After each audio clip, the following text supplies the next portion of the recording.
Well, Bill, we've talked a lot about them separately. Now let's discuss them together. Richard Dawkins and Ayaan Hirsi Ali got together on stage at the Dissident Dialogues Festival in New York a few days ago, mostly to talk about her recent conversion to the Christian faith.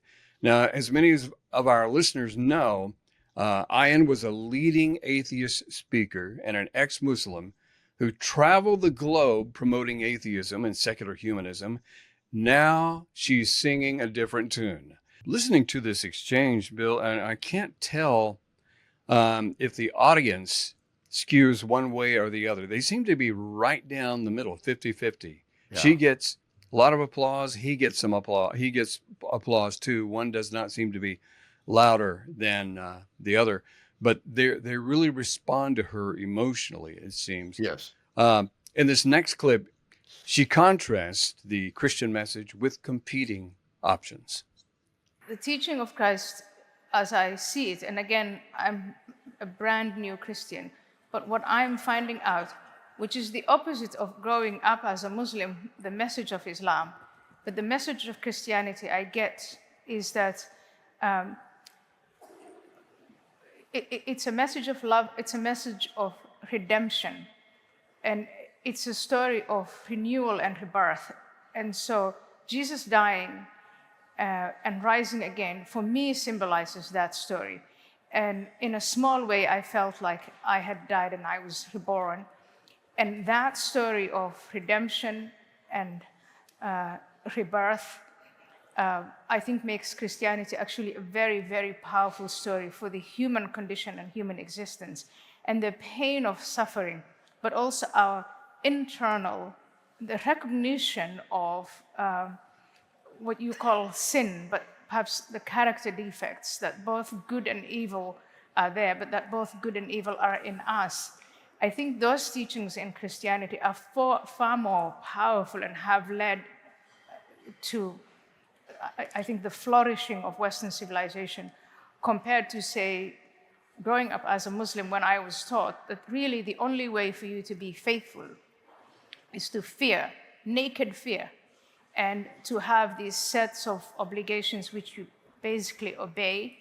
And that was very much about power, about, it was centered around hellfire and all of these other things. And so Christianity, as I experienced, I'll give you an example. When I was an atheist and I was going all over both the United States and all over Europe, mocking Christians, making fun of them, making fun of faith, as you're doing now, dear Richard. I was walking with 6 to 7 men at any given time, protecting me, armed, from things that I said that were offensive to Muslims, or Muslims thought were offensive to them. Christians were writing me letters saying, you know, we're going to pray for you, you're misguided. And I think that alone defines for me the distinction between Christianity in general, mainstream Christianity, and mainstream Islam. You know, I was trying to shorten that clip, Bill, but she just kept saying things that I Oh. said, we got to leave that in. One religion says, I'll kill you. One says, I'll pray for you. That's a powerful indictment against Islam, Bill.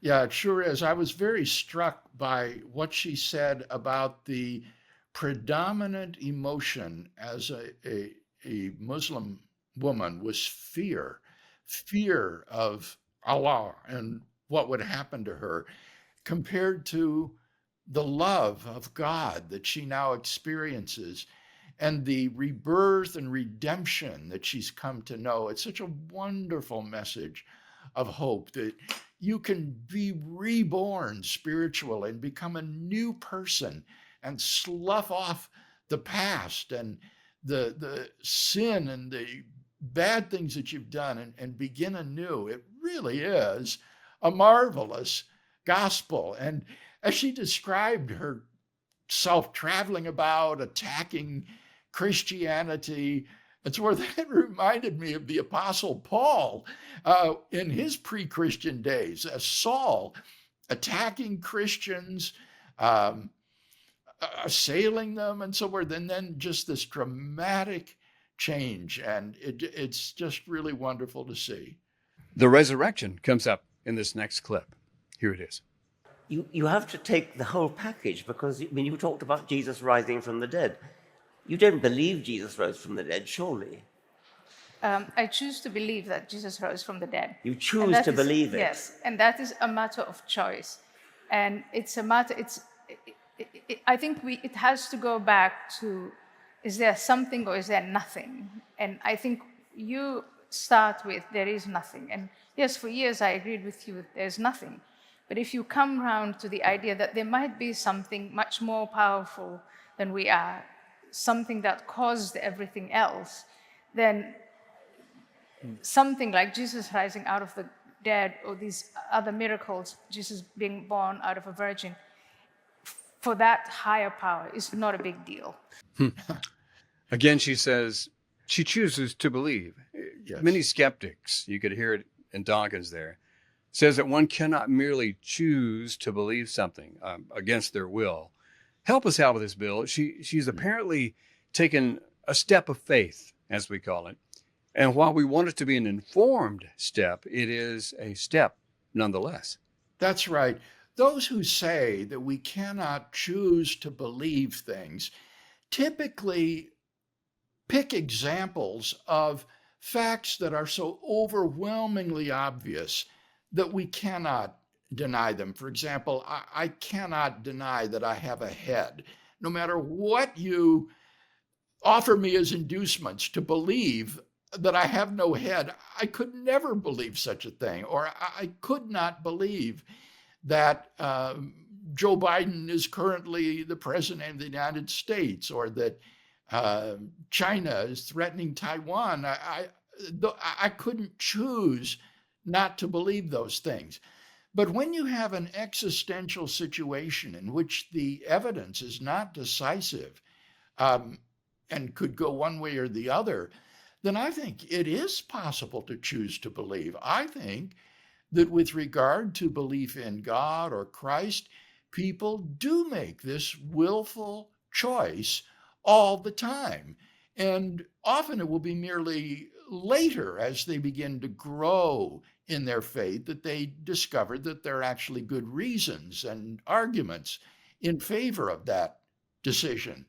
But initially, at least, in situations of uncertainty and anguish, I think a person can choose to believe. I think this is phenomenologically undeniable. We do that. And so I think that she has made this sort of choice. Now, did you notice again this contrast she draws between Dawkins' belief in nothing and her belief in something? At a surface level, we see, well, of course Dawkins believes in something. He believes the universe exists. But what she means by that is that Dawkins is a nihilist, that he has no meaning, purpose, or value objectively in life, and that there's nothing beyond the universe, a creator, a designer. Whereas for her, there is something that she identifies as the creator of the universe and the source of being that she's come to know. And so that's this contrast she wants to draw between believing in nothing and believing in something. And I thought it was interesting that at least in these clips, Dawkins never rebukes her for that by saying, I do too believe in something. He doesn't seem to protest her characterization of his worldview. In this next clip, Ayaan talks about the turmoil among today's students. Let's at least talk about the value of Christianity for today. For I look at these universities, the most illustrious universities of the West, and you've all shared with me images of young women draped in kefirs, the symbol of Hamas, performing the Muslim prayer.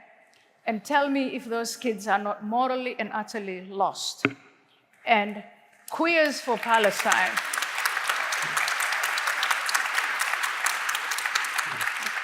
So while you and I and Steven Pinker and all of those wonderful people were locked up in our ivory towers, let's ask ourselves what was happening on the ground, because in the last 6 decades, we pretty much demonized Christianity and the teachings of Christianity out of the public space, out of school, out of universities. And a vacuum occurred, and that vacuum is now being filled, as G.K. Chesterton said, not because people have come to reason, but because now they'll believe in anything. There are very awful forces today out there that are claiming the hearts and minds and souls of these young students. And when you say there is nothing, you offer them nothing.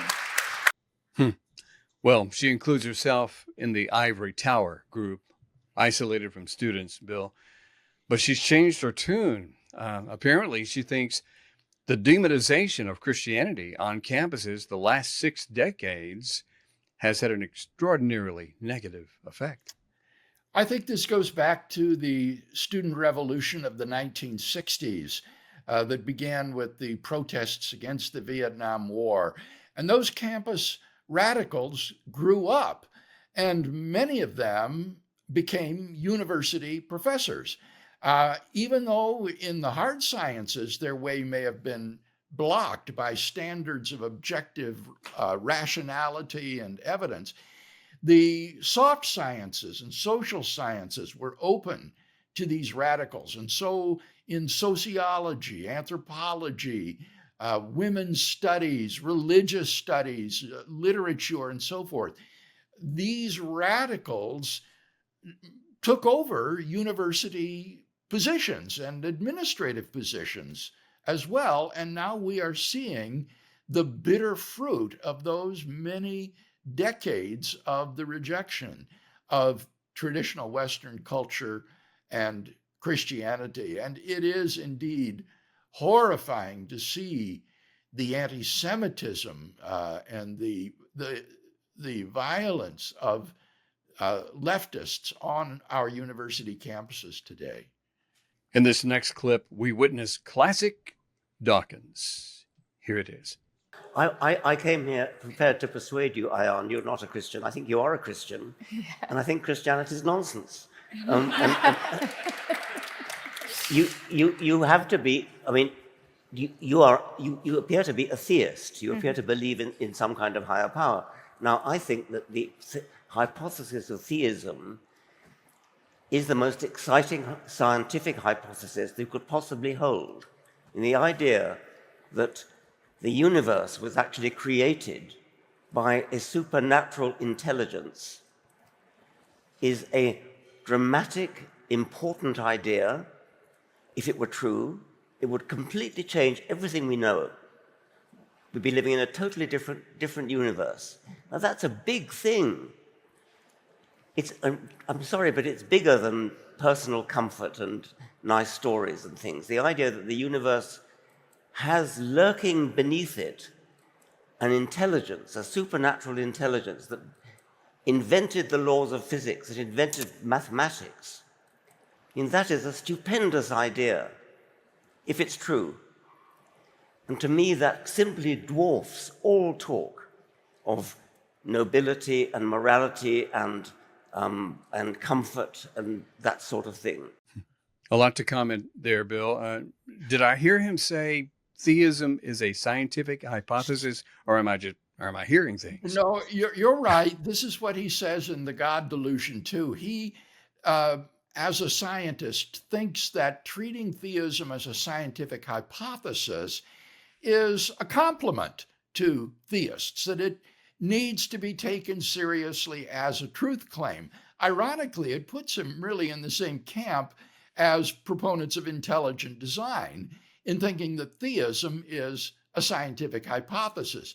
And while I do not think that theism is a scientific hypothesis, I certainly resonate with what Richard Dawkins said in that last clip, that to think that there is lurking beneath the universe, as he says, a cosmic intelligence who designed the laws of nature, invented mathematics, and I would say who is the basis for objective moral values and duties in the world is the most exciting hypothesis you can hold. And so it is absolutely true that there's a world of difference between believing what Ayaan Ali believes and what Richard Dawkins believes. That it is probably characterized by her as a difference between believing in nothing and believing in something.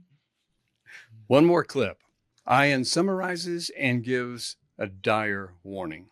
There is something that is going on. There is the mind virus of wokeism. There is the mind virus of radical Islam. And atheism is not the answer. I cannot go with all conscience to these young people and say, there is nothing to believe in. Because the more we say there is nothing to believe in, there is nothing, then someone else comes and fills that nothing with something. And I don't like what I'm seeing. I'm just saying, let's stand for what we have. Let's embrace it and let's defend it. And to defend it, you have to have a counter message. There is a great deal of activism knocking on young people's doors, telling them, do you want to know the difference between right and wrong? Do you want to know the difference between truth and false? And I don't see any counter activism coming from humanists or coming from atheists. I see you and my fellow friends just as bewildered as anyone else when you look at this. So the people who are in charge of universities, people who are in charge of educating and developing young minds are looking on and thinking, what the heck is going on here? And that is not the right attitude. And it never has been the right attitude. There's a great deal of denial. Yes, there's a clash of civilization. And this clash of civilizations has been going on at least since 1989. And the attitude of Western leaders, political leaders, academic leaders, media leaders, has been to hide in denial. It's been to deny it. And the more you deny it, the more those adversaries who are clashing with us benefit from it. And right now, I don't think atheist humanism is offering any answers. I challenge you to come up with an elaborate message to fight these people. We have allowed a cult of power, Islamism, a political totalitarian ideology, to seed itself here, deepen and broaden and grow, and we have nothing in return to say. And it's a cult that wants to destroy the very freedoms that it uses to advance its agenda. She's certainly not shy about her views, Bill. I No. know you have a lot to say about that, but I want to point out that she confirms at the end of that clip something I've pondered, and that is groups like Radical Islam and others who want to eliminate Western civilization are using the very freedoms they wish to destroy to promote their agendas. In other words, when freedoms are destroyed, it backfires. And I think the woke need to realize this too, Bill. Yes, they're sawing off the branch on which they are sitting, using the very freedoms that Western society provides them to undermine Western society. And I fully agree with what she says about the clash of civilizations that is occurring in the world today. And our political leaders sometimes have been blind to this and refusing to acknowledge it. I remember after the attacks of 9/11, you heard political leaders like Colin Powell and others go on television saying Islam means peace and our conflict is not with Islam. And I thought anyone who could say something so ignorant as that has no understanding of the religion of Islam, much less the political movement that Islam is. The goal of Islam is to bring the world into submission to the teachings of Muhammad. And whether this is done by persuasion or by force, this is the goal. It is a worldwide domination of Islam. And I mentioned earlier, Kevin, the situation in France, where the native birth rate is declining so significantly, whereas the Muslim birth rate is growing all the time, that in another 100, 200 years, France will become a Muslim country. And the difficulty is that French secularism, which is very atheistic, does not have the spiritual resources to counter Islam, because, as she often says, it's empty. It does not have the spiritual fortitude to resist a spiritual intruder like Islam. That requires something that is even more spiritually powerful as a counterbalance and bulwark against Islam. I saw the same thing in China, where Chinese philosophers that we met with are searching for some way to find a moral fabric for the new emerging post-communist China, and how atheism and traditional Confucianism cannot provide this sort of moral fabric. And they were turning to Christian belief in order to find that spiritual substance. Unfortunately, Xi came to power in China and everything shut down. And China now has regressed into those earlier dark days where these freedoms are suppressed and the church goes underground. But it is so true what she's saying, that if you are to resist the threats of tyranny in the world, you have to have a strong spiritual countermeasure in order to do that. Bill, as we conclude today, we'll tie some thoughts together, get your thoughts. I'd like to say, for some reason, this has really moved me. I've been very moved by Ayaan and her testimony, what she's saying. And she can't be ignored. The woke can't ignore her because she represents their pet projects of seeing victimhood and racism and everything. But she's been a victim, and she's a person of color, and she's been an oppressed female, and so forth. And atheists and Muslims can't ignore her because she was once one of them. In fact, it's as if she was the poster child for all of these groups. And now she's a follower of Jesus. It's as if God is using one of their biggest weapons against them. But I'd like your thoughts. Yeah. She ticks all the boxes, doesn't she? All the right ones. She is like a modern Apostle Paul in that sense. And so if any of our listeners feel constrained to pray for her, I would encourage them to do so. Her life could still be under threat from radical Muslims, if not others.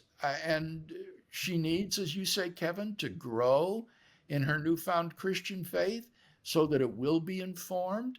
And so we need to remember her, I think, in that way.